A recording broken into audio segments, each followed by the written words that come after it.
everybody, and welcome to the Summer of Sleeping Beauty. For the last month, I have been making every single possible color-changing Sleeping Beauty idea that I can come up with.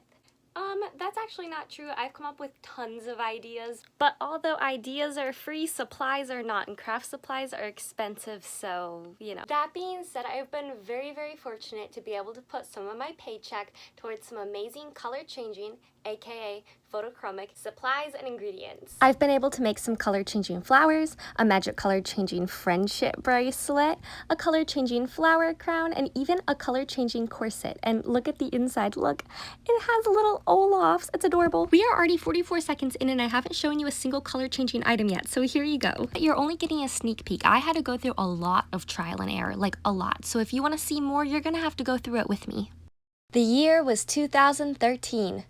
Or maybe 2014, or maybe even 2015. But let's move on because the year doesn't really matter in this story. My next door neighbors had gone on vacation and they brought back some souvenirs for my sisters and I. Like the coolest souvenirs. This Del Sol nail polish went from pink to purple when put out in the sunlight. Now Del Sol I feel like is best known for the t-shirts that change color, and they tend to sell these in a lot of like tourist gift shops and cruise ports. On their website they kind of explain how this photochromic stuff works, but it basically just says it's a flower, so there's really no explanation. Now this video is not sponsored by anybody other than my personal paycheck. But if Del Sol happened to see this and they wanted to be like my first sponsor ever, I really like this Pirates of the Caribbean inspired color changing necklace, and the pineapple's really cute too. When I was younger, I also had these really cool color changing hair clips. Unfortunately, they don't work anymore. These might also be by Del Sol, but I'm not 100% sure. Now one other color changing thing I had from my childhood were these beads, which do work. And these are actually older than the other products, and I don't even know where they came from. Now I was the kind of kid that would just hold on to things because I didn't want to use it or ruin it, so let's go ahead and make a necklace after all these years. For this project you will need color changing beads, string,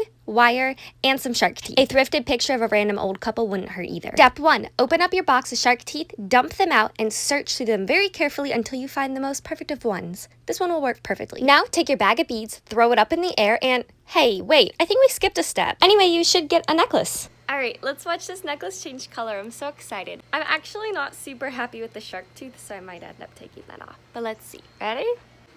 It's really low UV right now and there's a lot of cloud coverage, so we'll see what happens. Ooh, it's changing a little bit.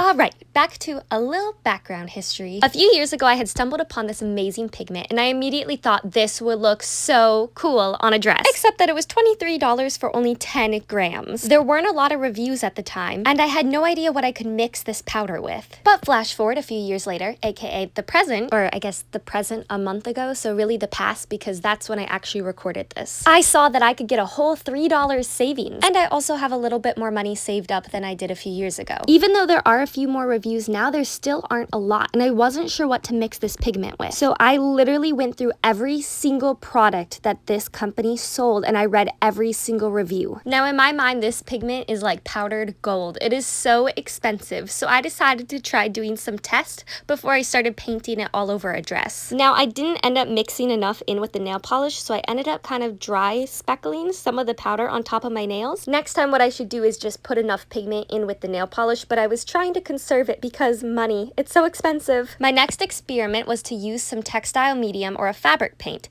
This is the one that I found after deep diving in all of the reviews. Someone said it worked well for them, so I thought I'd give it a try. One of the very first things I did was try and paint this textile medium and pigment onto some fake flowers.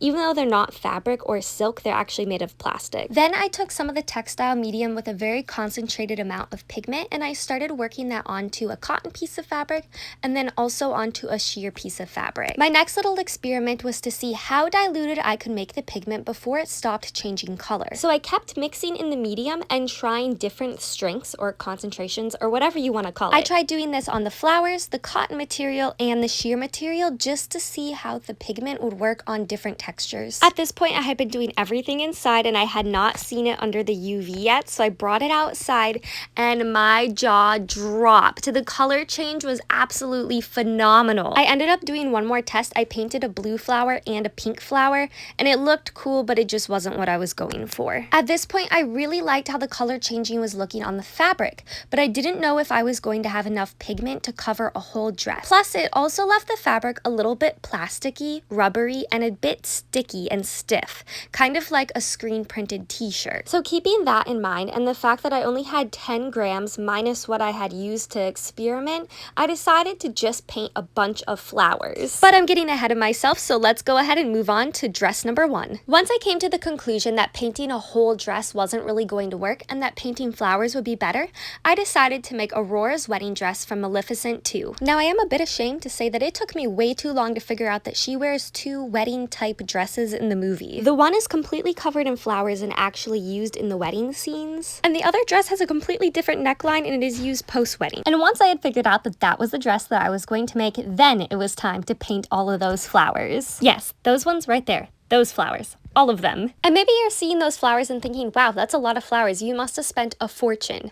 Well, I didn't spend a fortune, but I will have to say this project wasn't super cheap either. I am going to put a price breakdown and like a product list at the end of every part of this video. Anywho, as you can see here, I had to stem all of the flower heads and then take all the little plastic parts off. The next step in this project was to take my color changing pigment and mix it in with that folk art fabric paint medium. Unfortunately for all of you, if you're trying to recreate this project, I don't have an exact mix ratio. I was doing this at night and I didn't have the sun's UV rays to change the color, and I also don't own a blacklight flashlight. I probably made about 8 different batches in this little pickle jar lid, and each batch was a different ratio. I'm not sure how closely you were watching, but you can kind of see that the powder doesn't mix in super well, kind of like when you add hot chocolate to hot milk. You have to kind of push down the powder and try and blend it in. Now, originally I was taking that small little Dollar Tree paintbrush and individually painting on the pigment onto each of the flowers. But after doing that for a while, I figured out that it was just easier to dip, and on these bigger flowers it actually looked really neat because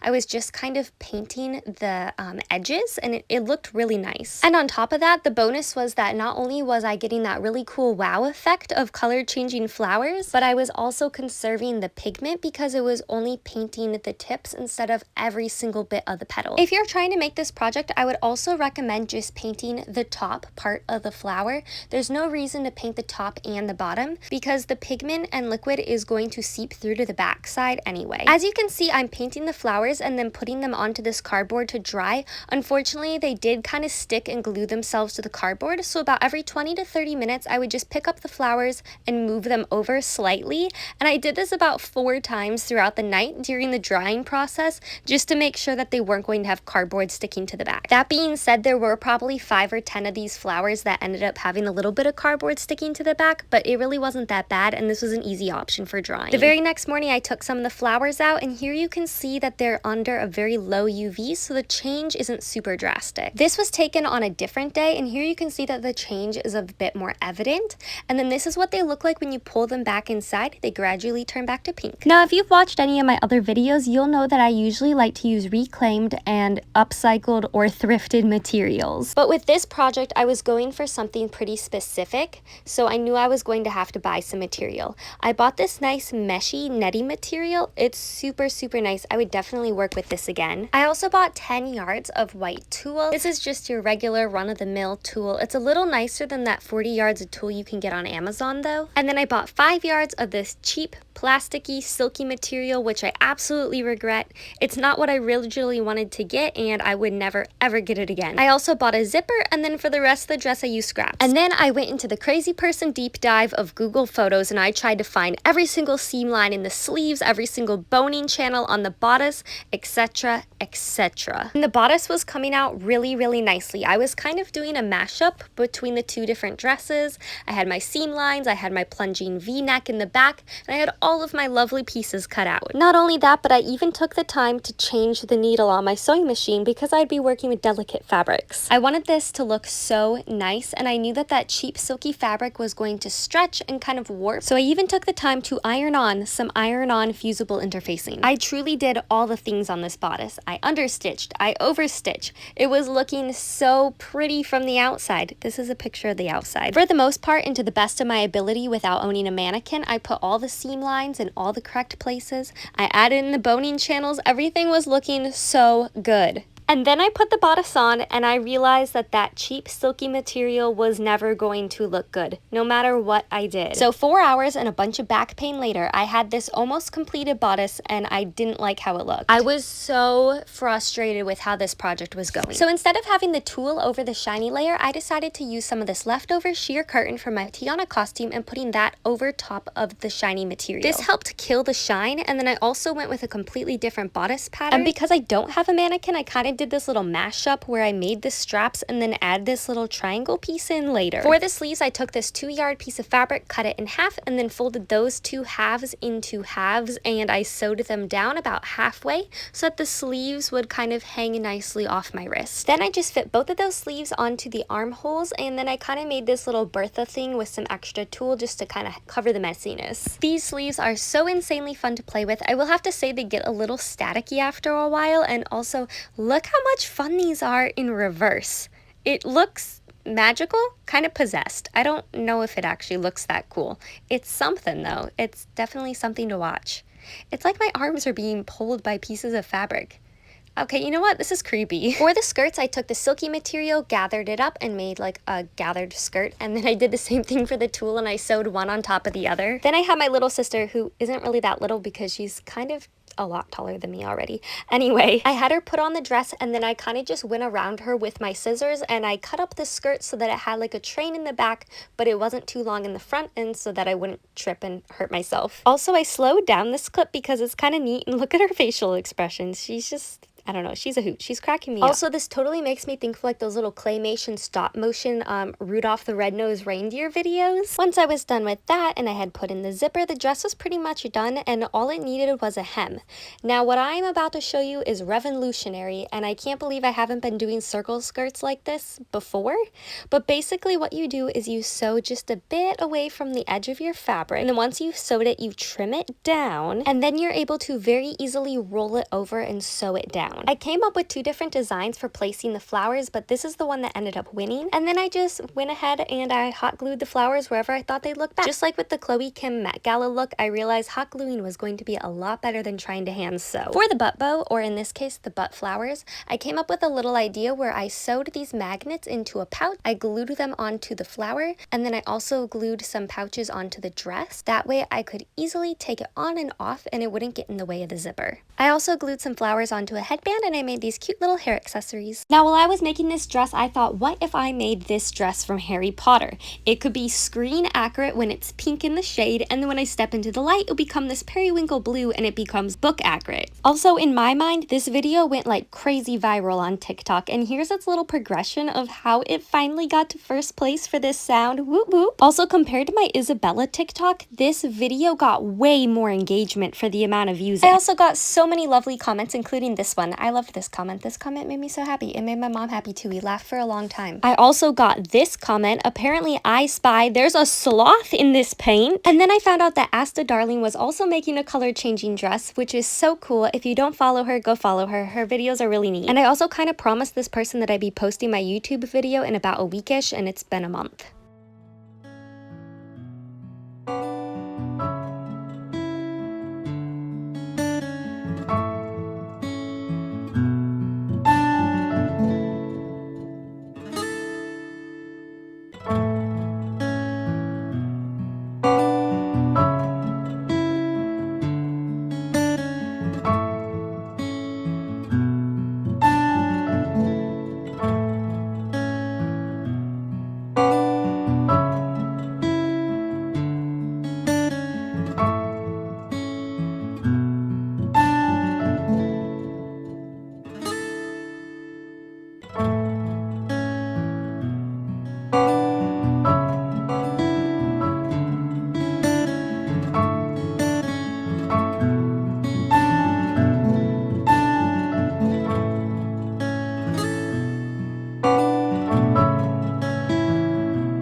just now realizing that I don't actually have very good footage of this dress, but it's nighttime as I'm editing this, so I can't just like throw the dress on and go outside and get better footage, so this is just going to have to do for now. At some point though, I would like to put on all of these costumes and color changing items that I've made, get lots of great footage, and then just make a video of the colors transforming over and over again. That way people can see the amazing transformations even if they're not interested in the process. I also posted this video, and look how it also made its way almost to the top place of this sound. And then my second video made it to the top, and then my third video made it to the top, and then my fourth video made it to the top as well. So just like super exciting. And I know this is all superficial and it probably doesn't matter to any of you, but I want to look back at this someday when I'm old and go, wow. And then I posted this video, and this video got taken down for breaking the community guidelines. And it turns out it was for these reasons, which is interesting, but then I went back and watched, and it's my mom's mermaid statues, so I went ahead and I covered it up with this Aurora sticker. But enough of all that, let's move on to Aurora number 2. The splat dress. Now, if you don't know what the splat dress or the messy dress is, basically it's the dress from the scene where the fairies are fighting over the make it pink, make it blue. My plan was to make a white dress and then paint half of it with the Photochromic color changing paint, and then paint the other half of the dress with another pink regular paint. Both pinks would be the exact same color when in the shade, and then when I brought it into the sun, half of it would turn blue. The dress is nothing fancy. I just made a regular bodice. I really loved how it fit though. It was really nice. And then I cut up a bunch of these appliques from an old wedding dress. I made a cute little circle skirt and a peplum. Now, I've never made a Sleeping Beauty dress before. Number one, because I haven't had good fabric, and number two, I really wasn't sure that I'd be able to make a nice looking Bertha, but I came up with this on the very first try. Here's the measurement if you kind of wanted to try copying it. And it actually turned out really, really nice, so I'm glad I ended up making this. I just reinforced it with some fusible interfacing. I will have to say though, I don't recommend putting on the appliques. They were really pretty, but it took me over 8 hours to hand sew all of these onto the peplum and the Bertha. It was forever. Now, before I painted this dress, I just wanted to try it on and do a little mini reveal. I thought this made the cutest little Aurora wedding dress. I feel like this would also work really well for like a Disney Dapper Day. I've never gone, but I've seen lots of pictures of other people's accounts on social media, and it looks like such a fun event, and this dress would be perfect. Now, as you are going to see in the next few clips, the painting process did not go how I had planned, and I really do regret painting this dress. I wish I had just kept it white because it was so cute.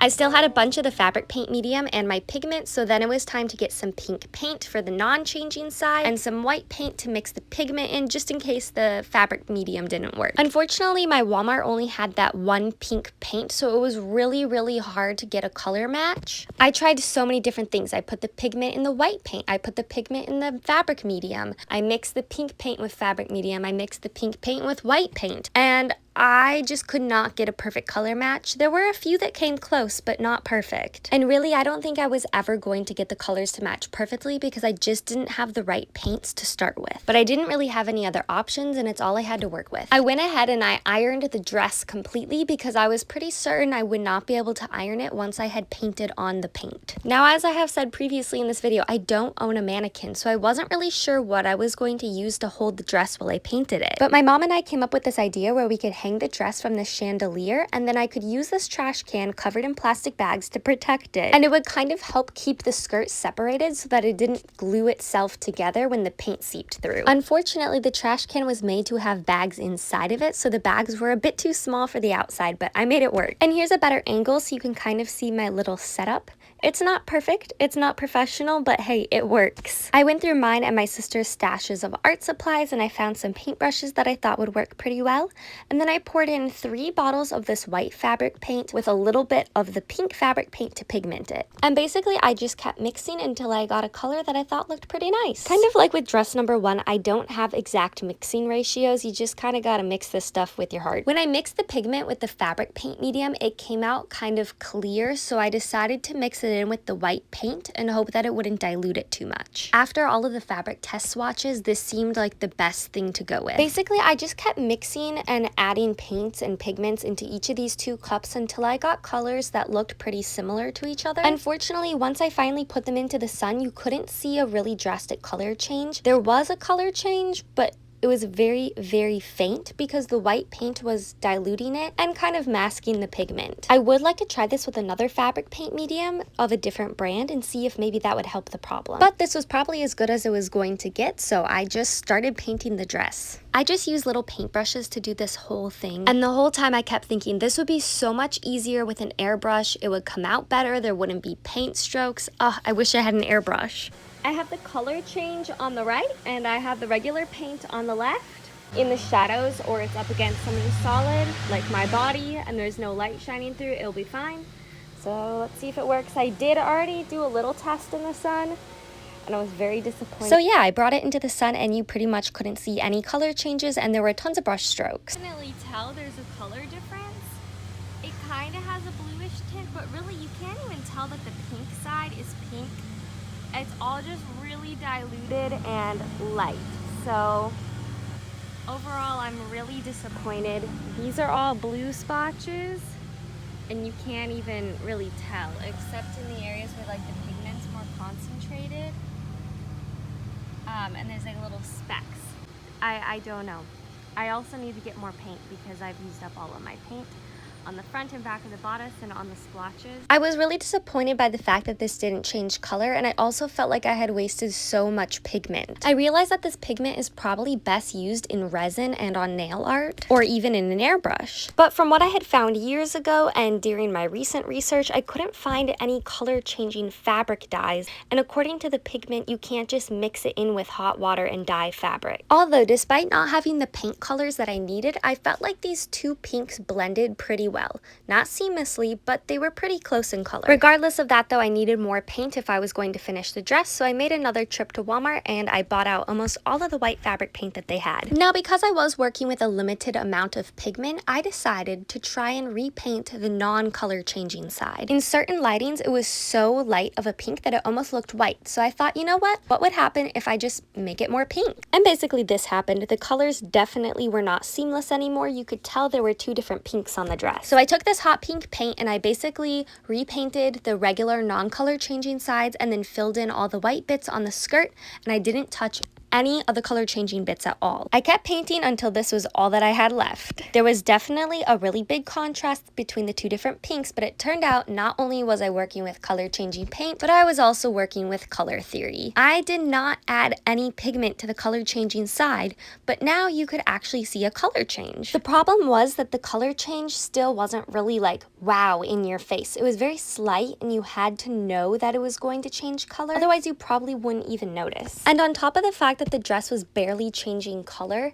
I really didn't like how the 2 pinks contrasted each other so much when they were in the shade. It's kind of hard to tell when the dress is moving, but here is a completely sunny clip, and then here's a completely shady clip, and then here's just like a little side-by-side from my Instagram highlight. And after seeing the side-by-side, it definitely changes color. It's just so slight. Now at this point, I had used about half of the pigment on Aurora number 1's flowers, and then I had used about half of the pigment on this dress. But I had a little bit left over, so I mixed it in with the clearer textile medium. It's not exactly clear, but it's like really skim milk color, so once you kind of thin it out with the pigment, it gets clearer. I was hoping that I could then paint this over the parts of the dress that are supposed to change color, and it would kind of help add like an extra layer of pigment and color change. And although the 2 pinks were still very different in the shade, it worked. It actually worked, and the dress actually has like this really nice blue purplish color when it's in the sun. It's certainly not what I had envisioned, and it didn't come out perfect, but like it changes color, and I've never seen anyone ever do this before, so I'm just so excited. Unlike with my other color changing items that I've made, I kind of got hate comments with this this one. One person even said that it looked like a kindergartner had used a glue stick on the color changing side.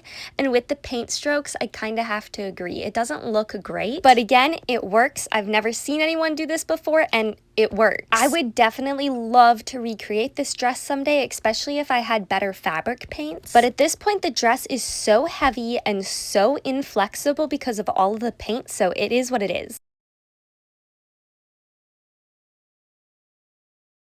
Now, after I had finished the first live action inspired Aurora dress, what I really wanted to do was make a huge ball gown, wedding gown inspired by Sleeping Beauty. All along the skirt, there would be scenes or silhouettes from the movie that would go from pink to blue when brought out into the sun. But I was really worried that my pigment and paint mixture wouldn't paint on well, there wouldn't be crisp lines, and that it would end up kind of running into the fabric and ruining the images. So instead, what I did is I made the splat dress, and then I went on Amazon and I found this color changing UV reactive vinyl. I also realized anybody can iron on silhouettes to a wedding gown. Let's make something different. So thus we got the Aurora mini project. My very first test was to take a little bit of this iron-on vinyl and iron it onto some fabric. This video is taken under very low UV, but I think it's interesting how the color gets stronger and stronger the longer it's left out in the sun. I will have to say, after working with so many different UV reactive color changing products, they all act a little bit differently. Some of these products will only work with very high UV, while some of these products will also work with cloud coverage. They just don't show up as bright in color.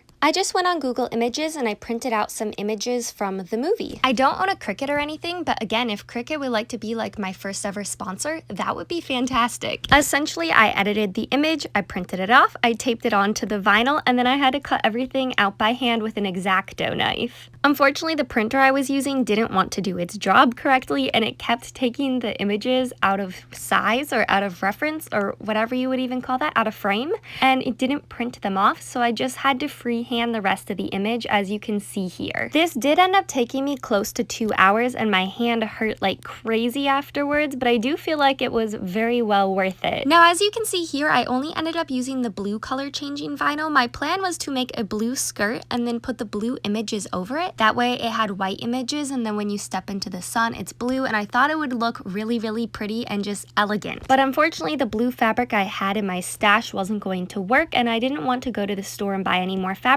So once again, there's an item that I don't own that you technically need to do this, and that is a heat press. I used my iron and it turned out okay. Some of the vinyl is starting to peel off just a bit since I've worn the skirt a few times, but it looks pretty good still. Personally, I'm not a huge fan of the blue on pink. I think it would have looked so much more elegant if it was blue on a different shade of blue, but you know what? It is what it is, and the great part is the colors contrast really well, so the color change is pretty evident and in your face. Now, I did make the rose that Aurora's holding out of the pink color changing vinyl, but for some reason the pink retains its color for a minute or two after it's brought back into the shade, and in all of these videos I was too impatient to let it return back to white, because for some reason it's also way more sensitive and you actually have to go back inside for it to turn back. So now that I had practiced with the color changing vinyl, I wanted to make the actual color changing corset to this color changing Aurora dress. What I wanted to do was iron the vinyl onto the bodice pieces before sewing them together. That way I wouldn't have to deal with the vinyl trying to peel away or looking tacky on the corset. I used this adorable little Olaf fabric for the lining, and I had just enough material between these two fat quarters. I will have to say, between all of these color changing Aurora projects, I started ironing a lot more than I used to. Ironing does make a difference, and it makes everything look so much more professional. This is the vinyl ironed onto the fabric before I take off that plastic layer. I'm not really sure why, but for some reason the pink takes so much longer to disappear. I've been in here for about 30 seconds, 40 seconds already, and it's still pink, whereas the blue has already changed completely to white, so I don't know what's up with that, but anyway, it's coming along nicely. I have to peel the plastic sheets off, so yep, that's what I'm gonna do. Here's just a little picture of the Olaf lining that was going to go on the inside, and for the outside I did end up using white thread. That way it would blend in when the corset was inside, and then when the corset changes to blue and pink, the thread would show up a little bit, but it wasn't too noticeable. I don't really have much of the construction process of this corset. It's just the firefly path pattern if you are wanting to make it. I am so happy with the color change. It is just so vibrant and noticeable. I had been hoping to make a paneled skirt, almost like like Anna's coronation dress out of the color changing vinyl, but I really didn't want to buy anymore and it was going to cost a lot. So the most efficient way was to just buy tulle. I bought 6 yards of each color and then I cut those down to a yard, so 3 feet each. And then I cut those on the diagonal and sewed them up the side so that I could get panels just like this. The reason I went for this method is because I wanted to reduce the amount of fabric that was in the waist, and this would leave me with less gathers, but still have a nice full skirt on the bottom. The pink color is a lot stronger than the blue, but if you put the blue on top of the pink, you get this nice color shifting appearance, and I really like how it looks. It just adds into the whole Sleeping Beauty. The skirt was really simple. It took a long time because there were so many panels, but once I sewed them all together, I just layered it on top of a petticoat. At this point, I was just wearing the dress for fun, but I really liked it with the unicorn horn, so I decided not to add the Bertha. Now, as I said earlier, the pink is very sensitive, so in order for me to get outside, even to a shaded area, I had to completely cover the corset. That way, it would change color once I stepped into the sun. Every time I wanted the corset to change color again, I would have to go inside and let it change back to white, or I would have to put on the jacket and completely block out any daylight so that it could change back. I ended up figuring out that the best way to get footage of this corset was by going from an inside area to an outside area very quickly. The UV rays weren't very strong on the days when I filmed this, so you can see that the color change isn't as dark, but the longer you let the corset stay outside, the darker it does get.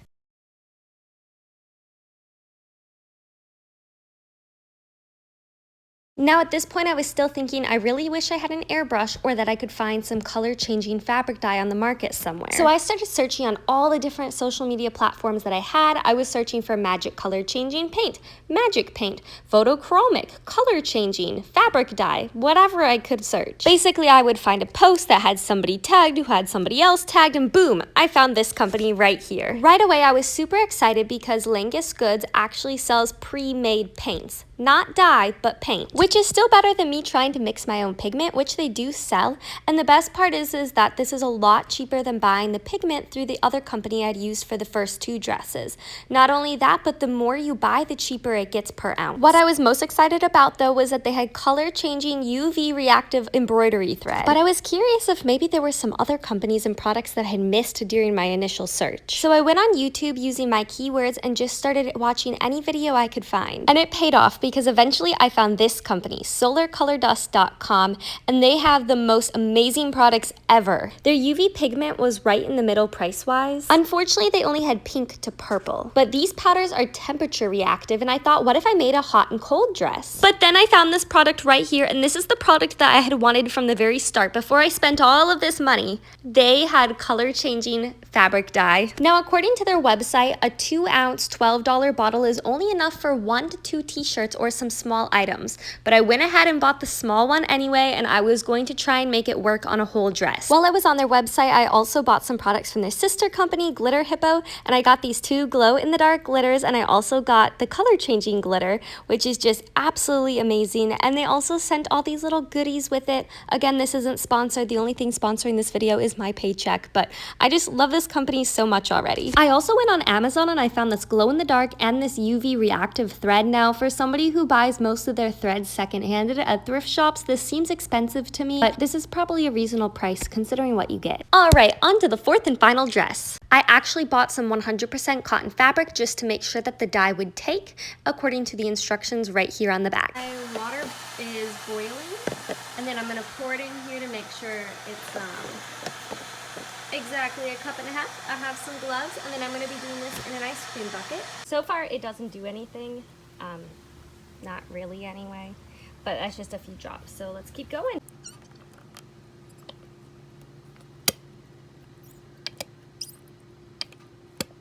I have all of the dye in there. It's very concentrated. Let's see if it does anything. Okay, still no, but it's probably because the sun's not really out. It's kind of overcast. Okay, so I have the bodice here. I'm just gonna go ahead and dip it in the dye. It's looking good. I wish I had a tripod or something, because then I could give y'all a better angle. Totally thinking that I probably could have done a bigger skirt, or should I go in and like cut another one? Okay, so there's the bodice. I totally have enough to do a bigger skirt. I ran inside real quick. I'm cutting out another skirt, hopefully before the solution cools down. It's just gonna make it that much longer. Eek! I'm so excited. All right, here's the newer, longer skirt. I like it a lot more than before, and I totally have enough dye to do this, I think.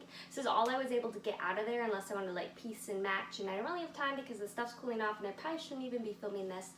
But anyway, yeah, that's the skirt. I'm not bothering with ironing because, as you'll see later, the bodice got completely wrinkled when I put it in the hot water solution, so not worth it. I'm also going to dye some of this embroidery thread, which I had gotten out just in case I had enough left over. I think it'd be kind of a fun project to try. This stuff came out amazing. Definitely go do this. This was so much fun, and I can't wait to embroider with it. I could watch this stuff all day. It's just such a blue transformation. I mean, it's kind of purple, but it's so blue. To scrub the dye off of my parents' patio because, well, some of it landed on the patio. I spilled a whole bunch on the floor, like 4 friendship bracelets worth. It said on the website that whenever you have any left over, just pour it back in the bottle. I obviously had quite a lot left over, and I overfilled the little bottle because I didn't even think it was gonna fill it up. Ugh. I don't know, maybe I have like 6 ounces left over in total. I'm gonna try and pour it into this water bottle. I wonder if I should wash it. Maybe I should just find more things to dye? Lace. But I don't really have any good lace to dye. I don't know. Okay, so I found some more white things to play around with. I found 2 more little skeins of embroidery thread. I'm gonna regret this later when I don't have any white, but it's okay.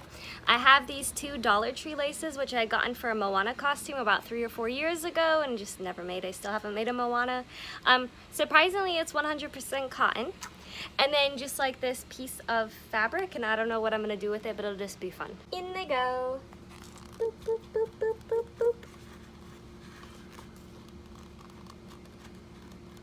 I was just about to say, what if you did a bunch of thread and then weaved it into fabric? That'd be so cool. And I was like, wait, I literally have color changing fabric. I just did that. Okay, so for the lace, man, and I still have this whole bottle. I'm not trying to get it into the water bottle now. I'm just using up whatever's in like the ice cream bucket, and then with this, I'll probably just save it or something. I don't know. I really am so pleasantly surprised. I didn't even think I'd have enough to do a skirt. I thought maybe just like a bodice, but because it's such like a thin cotton material, like it worked. Like I did bring it into the sun, but now it's drying in the garage because you have to dry it out of the sun. But I am just kind of like hoping that, I can't do 2 things at once. What am I trying to say? Oh, I know. I'm hoping that it like looks good once it's dry.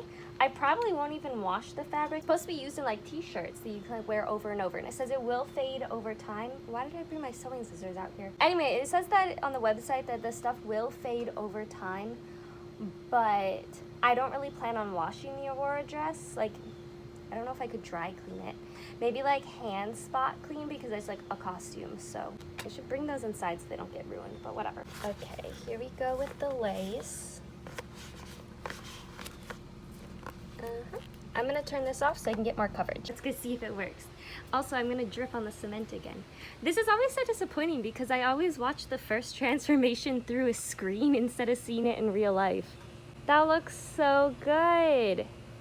I don't know what I'm gonna do with it, but it looks good. And I dripped. I need to get water. Ah, la, la, la, la. This is my little setup in the garage. I know I should probably like unwind the lace and the friendship thread, but oh well. It's not paint or glue, it's a dye, so hopefully it doesn't stick too badly to itself.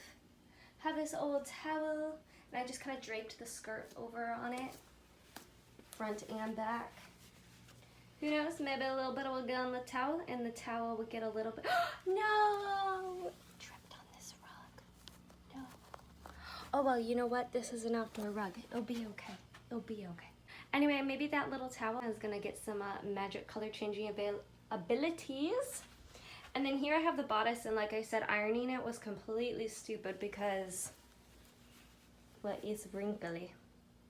But I'm so excited, guys.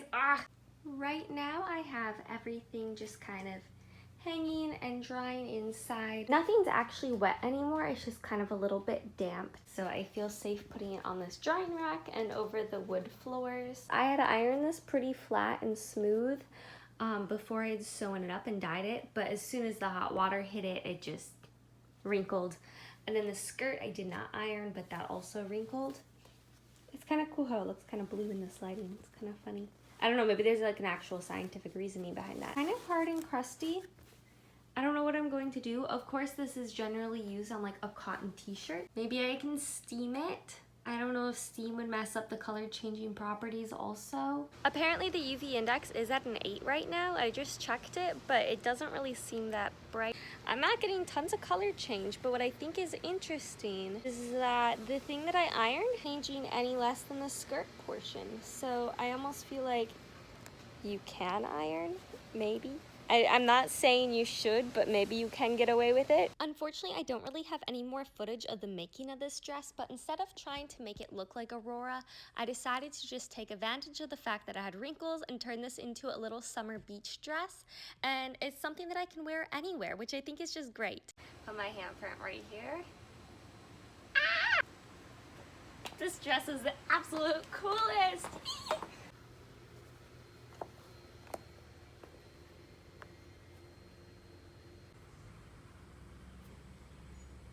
Oh, and look, I didn't forget to show you the necklace. Look how cool that is. I can't believe that these beads work after all these years, but I just think it's the coolest. And here's a little look at the glitter again because it's just so pretty. I don't even have a filter on that. That is all 100% natural sparkle. And I also used some of the embroidery thread to make a friendship bracelet.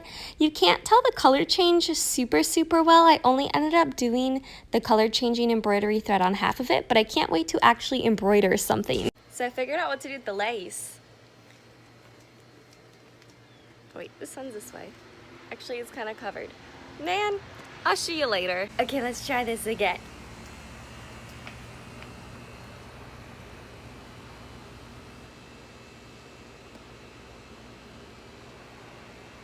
No,